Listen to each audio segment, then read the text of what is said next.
Hi, this is Kathleen with Kal-Ven Tag and Title Service located at 627 North Collington Avenue, Baltimore, Maryland. Zip code is 21205. Our phone number is 410-668-6000. Website is www.kalventagtitle.com.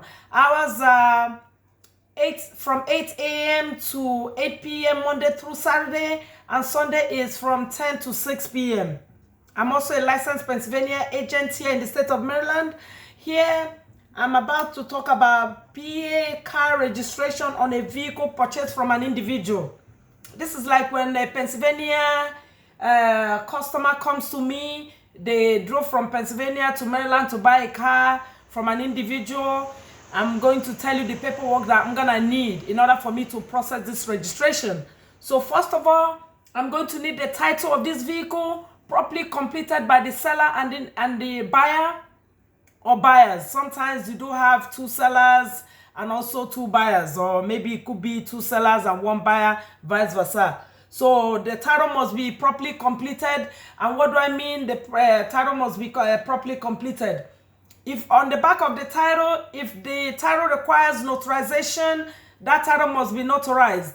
We go by the state's requirements of that title. Say for Maryland, we don't notarize titles. We give bill of sale when the vehicle is 7 years or newer. Anything older, we don't worry about the title being notarized or giving a bill of sale or a notarized bill of sale for it. So for Pennsylvania, if you purchase that vehicle from an individual, you must get it notarized.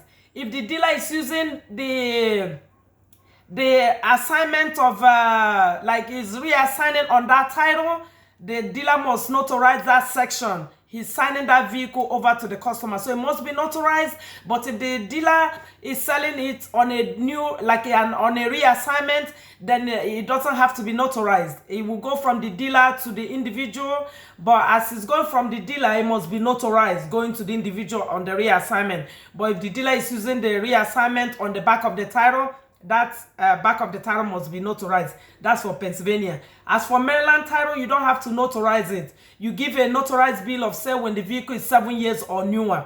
Apart from that, just sign the title, give it to the Pennsylvania customer if the vehicle is 7 years or older, and the customer will come to me. So if the customer is coming to me, I'm going to, like I said, the title must be properly completed. If it's a Pennsylvania title, it will have the notary seal, and this information must be completed. There must be a seal if that person purchased from an individual. If it's a Maryland title, I will not be requiring a seal on it or a notarized bill of sale. I will only be, if it's 7 years or newer, I'll be asking for a notarized bill of sale. When they don't have the notarized bill of sale, then I have to evaluate that vehicle based on what the vehicle is worth, and then I'll tax them whatever, I will tax them their sales tax. In Pennsylvania, they have 6%, 7%, and 8% sales tax. So whatever county they live in, I will find out where the county is, and I'll tax them whatever. If it's 6, 7, 8%, I'll tax them based on what that vehicle is worth. So we need a notarized bill of sale if the vehicle is 7 years or newer. So the title, like I said, lien release. If there's any lien on that title, I'm gonna need a lien release. Let me give you an example of a title that's got a lien on it. This is a Maryland title that's got, you see this lien holder on it? If it's free and clear, if there's no lien holder on here, then it's okay. But if there's a lien holder, like you see a company name written here, then I'll be asking for a notarized, I'll be asking for a lien release. We have two lien releases here in the state of Maryland. The first one is the pink slip, something that looks like this. It will show the signature on it, the stamp, the signature date, the date it was released, the person who signed off on it, and a seal on it. This is one of the lien releases we have here in the state of Maryland.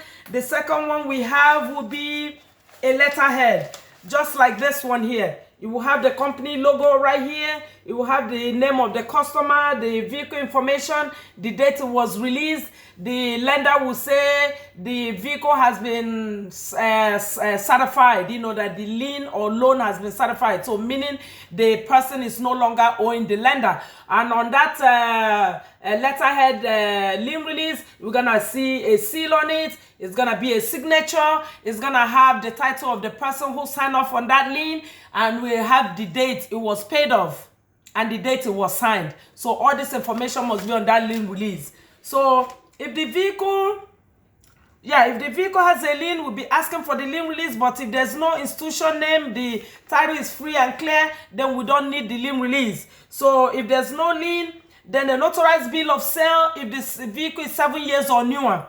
The next one is MV-41. MV-41 would be VIN verification or VIN tracing, meaning when I'm registering that vehicle, the customer must bring the vehicle to me, and I'll go out there and check the VIN number to make sure it matches with the title that person is presenting to me, and I will sign off on it. So the vehicle must be here in order for me to complete the VIN verification.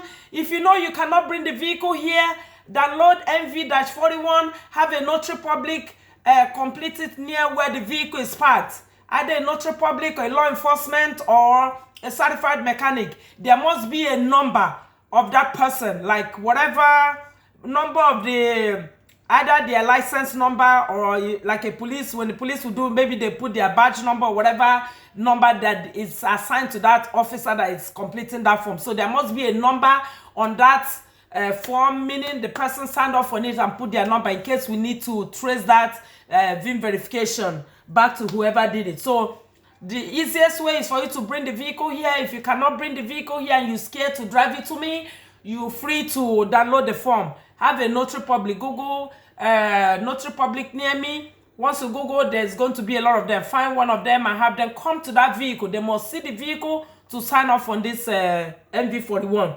The next one I'll be asking for will be auto insurance.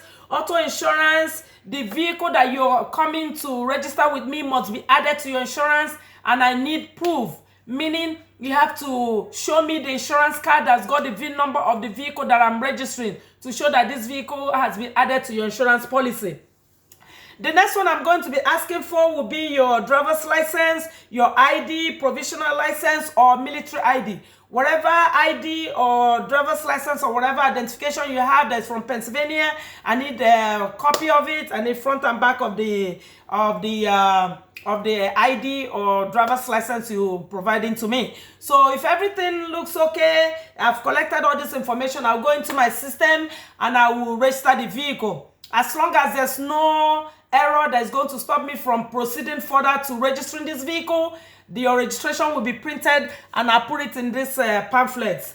Actually, I've added a new badge, that will come with the new address. You see, Siga, my Blair Road address. So I have new badge coming in that, will have the new location address. So I put your registration card here and I give you a detailed receipt as to how much you paid me, and I break all the fees down for you in case you have any questions, because I always tell people my service fee before they come to me. So I give you that receipt that reflects exactly what we talked about. So, in case, if everything goes well and I process your registration, like I said, I will give you your registration and you have 10 days from that date of registration to get your vehicle inspected. If you selected 1 year when I was registering the vehicle, then the system will, once you inspect the vehicle, then your registration will be okay for that period of registration or number of years you selected with me. If it's 2 years, it will be good for 2 years. And if it's 1 year, it will be good for 1 year. So, yeah. If for some reason, as I was processing the registration and there was some kind of error, because sometimes, the system will flag the VIN, there'll be an error from Pendor saying that we can't register this or stop. It will be like a stop error we get, that will require us to do it offline. So if that's the case, I'm going to do your registration on MV-1.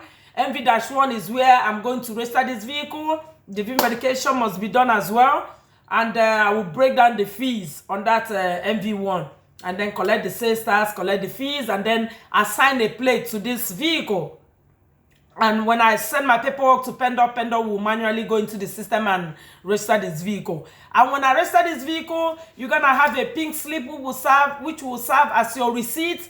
The pink slip will be the pink slip will be your registration in case you get pulled over by the police. If you get pulled over, that's what you present to the police. You have 90 days to use that pink slip before your vehicle is registered. From what I was told yesterday from the auditor that came to me, he said you guys can use the pink slip to go for your safety inspection. So if you go for the safety inspection and they say for you to wait for your registration, then wait for your registration until Pendor mails it to you. But if other places will allow you to use the pink slip to register your vehicle, that's okay. From what I was told, you can also use the pink slip, to register your vehicle. So I think that will be it. And when I give you the VIN, the pink slip, you're free to drive with the plate. The plate will be good, but the only problem will be that if you get pulled over, the police will not see anything but the pink slip. Once it looks at the pink slip and there's a seal on it, the police will let you go until Pendor registers that vehicle. So I think that will be it for PA car registration on a vehicle purchased from an individual. I will talk about PA car registration on a vehicle purchased from a dealer.